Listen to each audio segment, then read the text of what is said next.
At the 2024 Calhoun County High School Football Media Day, the White Plains Wildcats.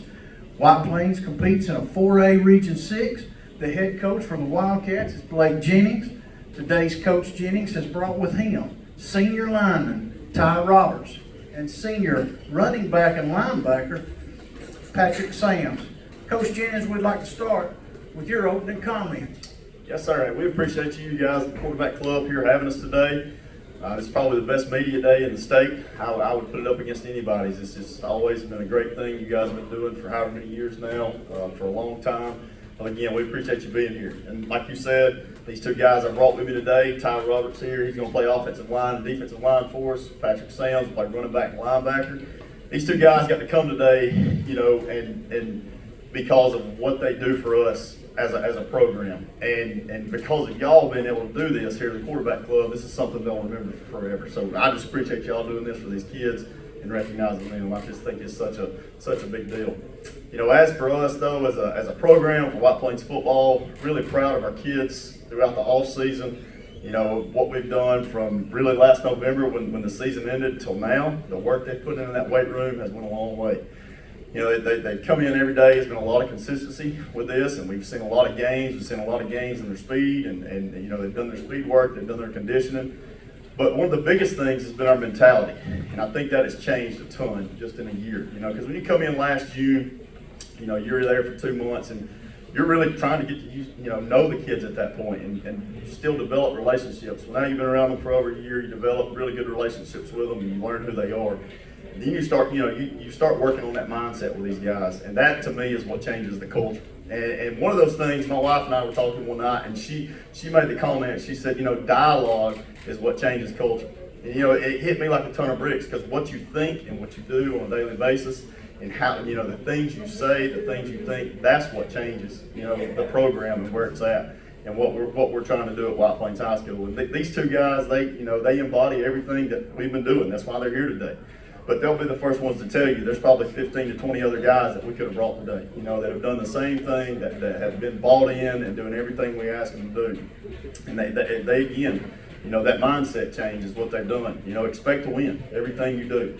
And with that being said, my thing is White Plains football, it should be as successful as the basketball program. Coach Randall's been there for a long time. He's done a phenomenal job with basketball. Baseball's seen some success in the past, and there's no reason football shouldn't see that success. And I think you're going to see that this year. These guys have really put in the work. I think we had a chance to have a really good year. And I go back and I say that about Coach Randall, and it goes back to what I'm talking about, this mindset stuff. He told me last year, and I lean on him a lot. He's taught me a lot as a coach. There's 4 ways you win a game. Sometimes you win them with players, and you got better players and you win games. Sometimes you win it with strategy just because you got a little bit better coaching. Third thing is culture. Your culture may win you a couple of games throughout the year where they got a little bit better players, but your culture is a little bit better, so you're going to win those games. And the fourth thing is just the will to win and expecting to win. And when you walk on that field, you expect to win every single game. We're not here to lose. And that's what our kids have done a good job of. And I even told him that on Wednesday this week at workouts. We're standing there, it's about, we're right at the end of it. And I said, man, they believe it. And that's what I'm excited about. I'm excited to watch these boys go out on Friday nights and just compete. We're ready for August 22nd when that first game gets here. Let's open it up now to questions. To Blake and Ty and Patrick, what did coming so close to the playoffs last year do as far as juicing that off-season feeling, that environment, the expectations for this year? I'll go first here with them. Seeing that night when we played Montford getting beaten overtime, we had a chance to make the playoffs, and we were right there. And as you go to that game, it's 28-28 in overtime, and you just sit back and you just kind of looked at the crowd, and you've seen the crowd, you've seen the support that we have in White Plains. And I think that's one thing these boys saw too. Like, man, they're behind us, and that's one thing about the White Plains community. They're going to be behind you.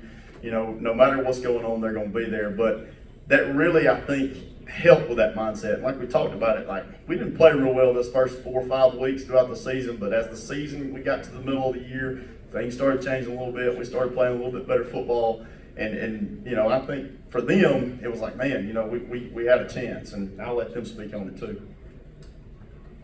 I think it just really stoked the fire a lot.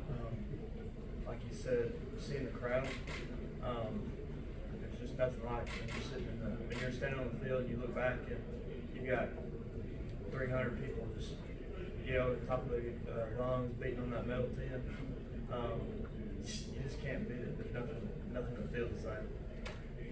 Yeah, like Todd said, during the game, I didn't even realize how big the crowd was. But whenever overtime hit, I kind of looked and saw the crowd, and I was like, man, there's a lot of people here, and they're really behind us.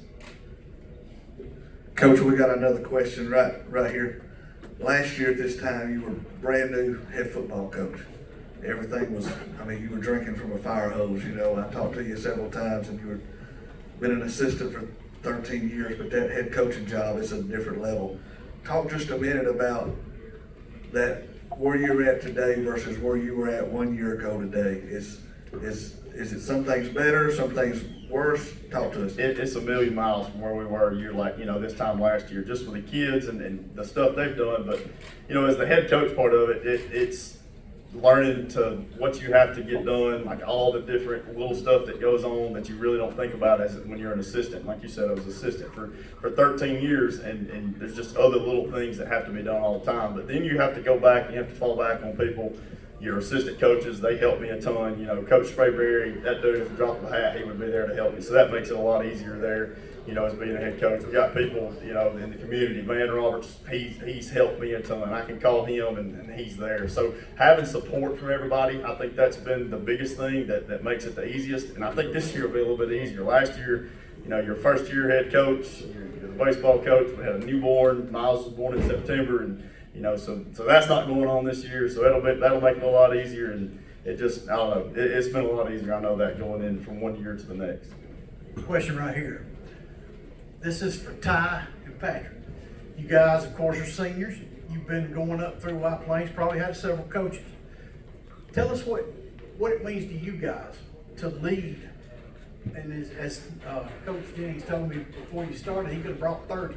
But what does it mean to be up here and to lead these players through the hallways, through their work, through their studies, and then when they get out on the field? Do you guys feel that part of not the pressure, but the responsibility? Like you said, pressure. I don't really think it's pressure. I think it's really a great feeling when you know that I'm a senior this year, so like you're 9 through 11 is looking up at you and seeing what you're doing and almost mimicking what you do. But when they see you do good things, they're going to do it, but they also going to see bad things. That's why, like you said, you could have brought up 30 people.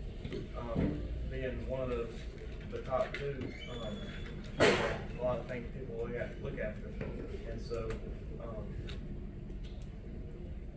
with all the eyes on you, you can't really. You gotta do the right thing, like integrity. You gotta do the right thing when you think no one's looking, but really people are. Ever since I was little, you always look up to high schoolers, and so I've been waiting for this moment for a while. And now that I'm here, I gotta lead and be responsible. 9 through 11, they look up to me. So when I do something bad, they're gonna mimic it. And when I do something good, they're gonna look up to me. You always gotta, lead in the right way, not bring them down, but always pick them up. So really establish that kind of mindset. I think these two guys, I'll say this, we talked last year about coach-led teams versus player-led teams, and last year it was more of a coach-led team, and where this year, you hear that from a lot of places, but it truly has been more of a player-led team, player-led by example in the weight room and on the field and during our practice. These two guys, they've done it, and that's what we're looking for. Blake, 2 personnel questions. First of all, you had a quarterback last year that stepped up for you as a freshman and helped you in that late season surge, and how was he developed? And then also, who steps in for the production that Dylan gave you? Crew's had a great summer. He's went to a lot of camps. That's one thing that I'll say this, that's a bunch of them. We've had a ton of kids go to camps this summer and just trying to, improve their craft and do what they do on a daily basis just to make themselves better. But Crew has had a good summer. He's went to a bunch of stuff. He's been working on a lot of things, and he stepped in and did a good job for us about week 5 or 6 last year. So he'll be, we'll lean on Crew a good bit, but some of the other guys that we're looking at are PJ Holloway. He's a freshman. He's a 10th grader. He's had a really good summer himself. You've got Rodney Perry. Those are a couple of guys, those skill guys that that you look at for production. Ethan Turner, he's our wide receiver, got great hands. He'll be another part of the offense that we're looking at, scoring some points and doing those different things, and just trying to use everybody on the field, because when you only have one guy, sometimes it makes that, it can make the offense, it gets a little stagnant. But if you can use 4 and 5 guys a night and make it well balanced and using everybody on the offense, it's going to make it much better. Question back here. This is a reclassification year, and we know back in the spring, we really thought, some of us, that, you may be going down to 3A. The way it turned out, stayed in the same region, but you lost one and you added one. Talk a moment about your region opponents and how that will shape up this year. Yeah, you went into that thing, and even if you would have fell into 3A, because we were right there on the line, I think we were maybe the smallest 3A in the state. Even if you fall into that, you fall into that 3A region that's right here that's always really tough. So it doesn't matter. There's always good football around here, whoever you're playing. Our region this year, you take a couple teams out of it that we've had in the past, but there's still a couple teams in there we've seen. Anniston's still in there, going to have a really good team. Cherokee County went to the state championship the past 2 years. I think it speaks for itself how good those guys are going to be. You got Hokes Bluff, Alexandria, Etowah, Aniana, Asheville. You've got all those teams that are in there. It's going to be a really good region. It'll be tough, and just looking forward to it. But at the end of the day, it's like we told the kids when we left our last workout, the only thing that should be on their mind right now is Talladega, and that's all that matters, is just that first game. And for Patrick and Ty, talk about, we know Monday, practice starts. Will it be different this year?